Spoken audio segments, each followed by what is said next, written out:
Howdy guys, Mac Double Tap. Well, I got my new camera in. We're going to give this a try, see if it, how the quality is. So, figure what I talk about today. We are back on the horribly overpopulated pool table. And what I want to talk about is one of the conversations I get into the most is, hey Mac, what barrel length should I look into when I,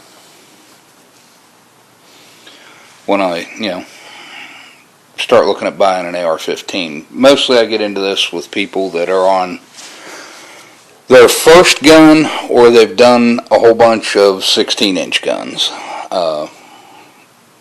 So let's talk a little bit about what we got sitting here. What we got sitting here is got a standard 16-inch barrel. Talk about more about this gun and what I'm going to do with it here in a little bit. Old Faithful.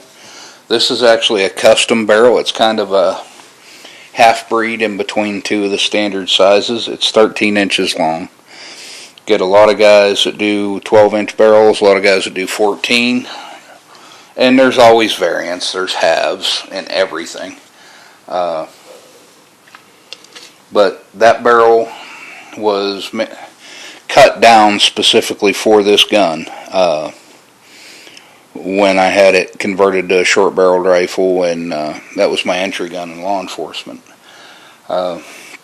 Next we have a 10-inch barrel pistol. That's not a short-barrel rifle. That's the one I did in the video. I made a DeWalt case. Above that we have Kermit the green gun. Kermit is a 10-inch barrel, short-barrel rifle, ATF Form 4. And so let's talk a little bit about why you would want a shorter barrel, and why is what's a good lengths to stop at. You will notice that I don't have anything under 10 inches. That's because I have tried some different lengths under 10-inch barrels. I've tried a 7.5 and I tried an 8. The problem with those is the gas system that they run on them is a pistol gas system. And there's all kinds of information out there, and I'm not going to get too heavily into it. You have different length gas systems. You have pistol, you have mid-length, you have carbine, you have a rifle gas system, and each one is progressively longer. Inside the workings of the barrel, you have the time that your bullet's between the time it's ignited and it makes it to the gas ports. And then past the gas ports to the end of the barrel. This is known as the dwell time, how long the bullet dwells in the barrel, and it forces gas back into your gas system.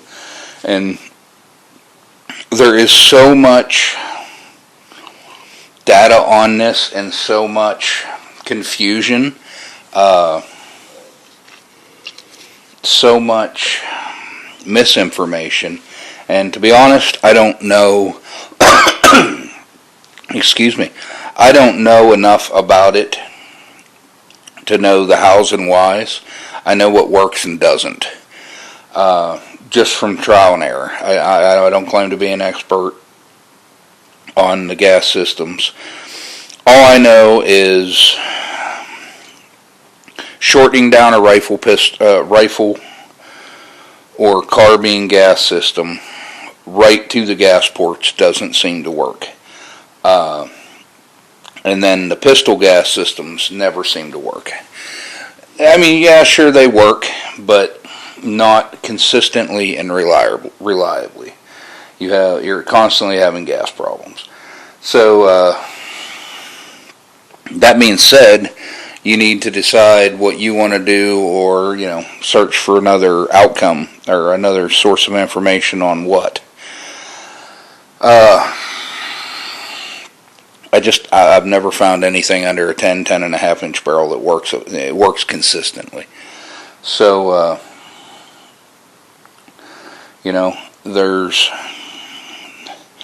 there's a lot of misconception and misinformation on about what happens when you shorten a barrel, in that You absolutely reduce velocity. There's no arguing that. Reduction in velocity does not equal reduction in accuracy. Just because a bullet's moving slower doesn't mean it's moving inaccurately. So there's plenty of times, I mean, I have run this gun with 13-inch barrel and a carbine length gas system. I've shot steel with that gun at 600 yards, so I know it's accurate. Kermit the Green gun, I've ran it out 400 yards and had zero accuracy problems out of that. That comes down to a good barrel. Just because a bullet's moving a little bit slower does not mean it's going to not maintain accuracy or hold groups. So, with that being said, it's important, though, if you're going to go to a shorter barrel rifle, that you really look into what's your mission with the gun. And that's the first thing I ask people when they say, "Hey, Mac, what length barrel should I get?"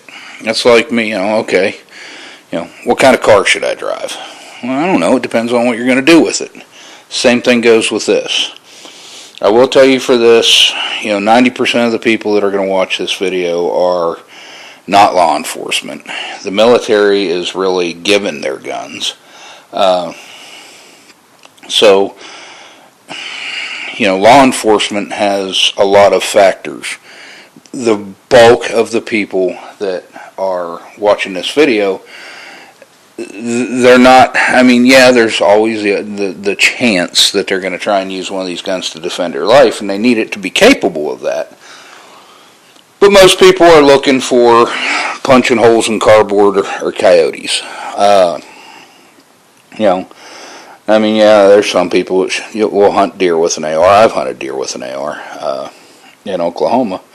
So, it's light, thin-skinned animals such as deer or humans. You need the bullets to perform. And when you slow those bullets down, the standard AR15 or M16 ammunition was ultimately designed, or more to the point, the gun was designed around a cartridge to run out of a 20-inch barrel. I would say that many civilian-grade ammunition 223 producers have, tuned their bullets to run out of a 16-inch barrel, where they haven't really been tuned to run out of the shorter barrels.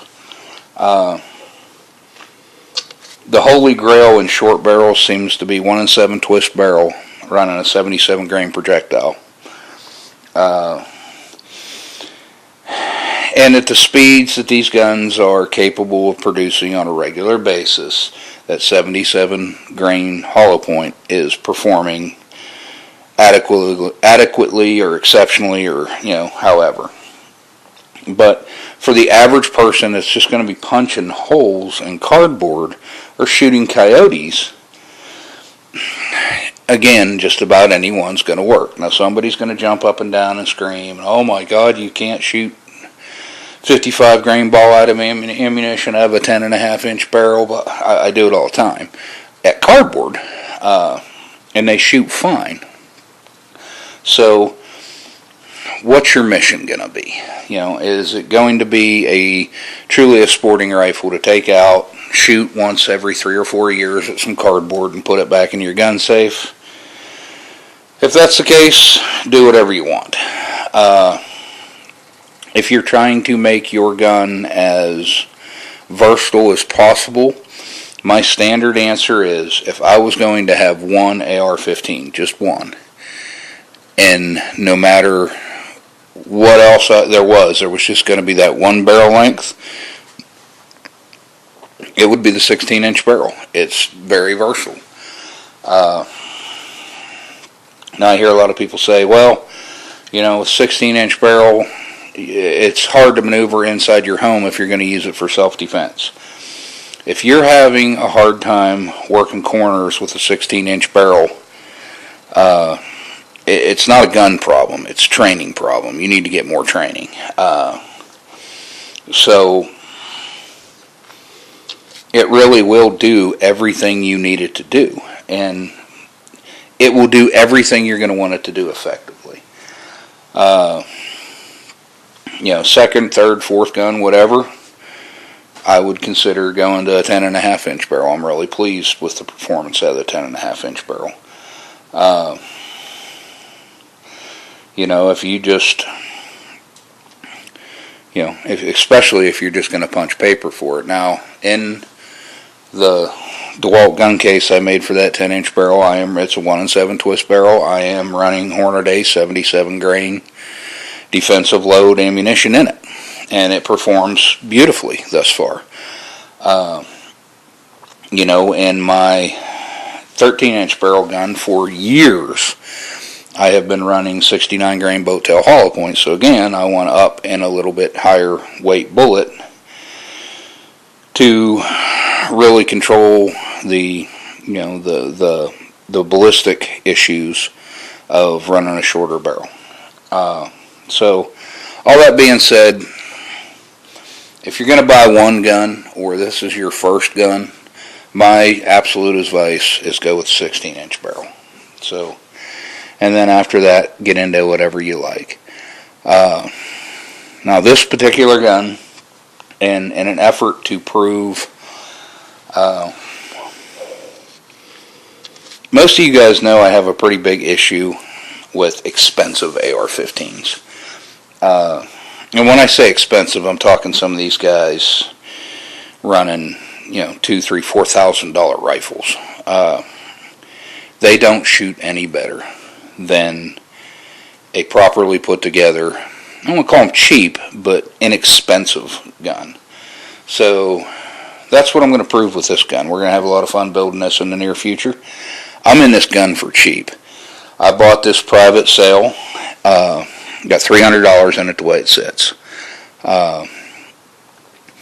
So what I'm going to do with this gun is I'm going to keep the upper and the lower. I'm going to keep the barrel, and I'm going to convert this to a 3-gun rifle. I'm going to put an inexpensive rail on it. I mean, God, you can go out and you start looking at free float rails. You can spend just about anything you want to spend on them. I've got one coming. Vortex optics used to be an inexpensive, good optic. Now they're coming up in price because their quality's getting known. There are plenty of quality, inexpensive people out there. You do not have to have something made by EOTech or Aimpoint. That Holosun that's on that 10.5 inch gun, that's a $150 micro optic. Now I did change the mount. I haven't got to the review of this yet. The mount that came with it, I didn't like it. It flexed. It did not handle training very well. I just switched to that Midwest Industries mount for that, and handily it uses the Aimpoint T1 or T2 mounts, so they're readily available. So I'm going to go out and give that mount go through. But, man, I almost paid as much for that mount as I paid for the optic. The optic is performing beautifully. It's a $150 micro red dot. And it has already taken a beating on the back side of it, which you can't see. There's already a good gouge in the side of it from training. So far it's been a very, very good value-priced optic. I've got some video shot. I'm going to reshoot because I was doing it with my camera, or my cell phone camera. But that Holosun optic, so far I am huge fan of that for a micro. And as as most of you guys know, I'm an EOTech guy. I've been running EOTechs for a long time. And as you can see, I've got them on several guns. But man, I'm pretty impressed with that micro red dot so far from Holosun. And I bought it. Nobody gave me it. I look for things for you guys that can take the way I train. I'm sure there's people that train harder than I do, but if it'll take when I train, it's pretty good for most people. But back to this gun. I've got a rail system coming that I paid $40 for. It's made in America. It's a company that's trying to break out. I haven't even got it yet. You know, they claim their quality's up there. They did not give me this. I bought it myself. And you'll see the evolution of this as it goes into it. But I'm also going to show you how to accurize a inexpensive gun and take it out there. I'm going to show you all the things the guys do, or that I know that these companies do, and then try and warrant putting you together a gun and charging you a couple $1,000s for it. I'm going to show you how you can do it yourself. I'm going to show you how you can do it inexpensively. Admittedly, up front, there's going to be some tools you got to buy. But if you're going to do multiple guns, the amount of money it will save you in the long run is fantastic. So, we've got some big plans for this gun. We're going to do an flat dark earth motif on it. I'm not having the upper or lower Cerakoted or the handguard as far as that goes. But everything else, I'm going to dress it out in flat dark earth. Just because I don't currently have a flat dark earth gun. You know, and then I'm also going to do, I've got another upper that I decided, no, I used to have this, I had a permanently attached 7-inch suppressor and a rail over the whole thing, and which when the gun was built, that's how it was built. The suppressor was pinned on it, and with the handguard, that kept me over my 16 inches, so I didn't short barrel rifle the gun. So in an effort to maintain and keep with ATF standards, I've got to go get an iron lower for it. Because the way the ATF paperwork, as stupid as it sounds, goes, if you register a rifle as a lower as a rifle, it must always be a rifle. And I don't, I try to play by all the rules, so I'm just going to pick up another lower. They're cheap. I'll pick up an Anderson lower for it. They're $50. And but this barrel is actually a machine gun chrome line barrel off a saw, I think. I believe that's what he told me. My gun guy in Oklahoma, we originally built this gun several years ago, and I shot the piss out of that thing to the point where I blew the baffles out of the suppressor and have to send it off to be rebuilt. And I decided I'm going to go ahead and throw a M-lock rail on that and just go on from there with that one. So I'm going to build that one. I'm going to do flat dark earth on this one too. So I have a pistol. I'm not doing a short barrel rifle. I'm going to do a pistol out of that.